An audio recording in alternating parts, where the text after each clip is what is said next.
I'm assuming that the whole dry fruit thing, like adding badam, pista, kaju to mithai, must have been an influence from outside and not really Yes. us.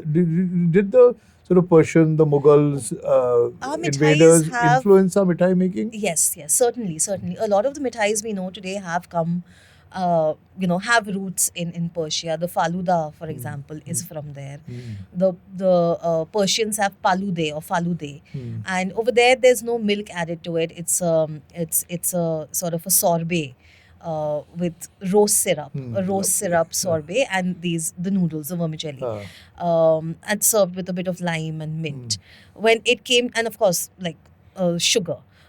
When it came to India again, I think it must have come, on one of the many, like with the Mughals, because I remember reading that Jahangir was very fond of the faluda, but in Jahangir's court it was served with milk. Milk. Yeah, milk and cream, like ice cream. Kulfi also. Kulfi also has roots in Persia.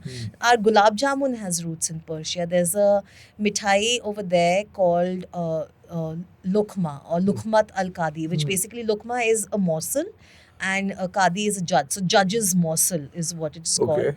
And it looks exactly like the gulab jamun, just that that doesn't have khoya. That has dough. It has Atta. maida.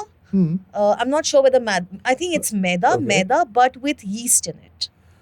So, So it's light. yeah, Okay. it's light. So and you make balls out of that. You deep fry them and you dunk them into syrup, and It's like making that fugiyas and making syrup out of it.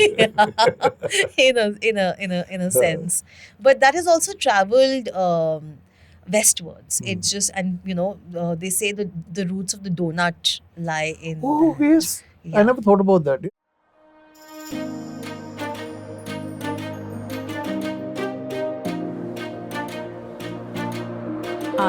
IVM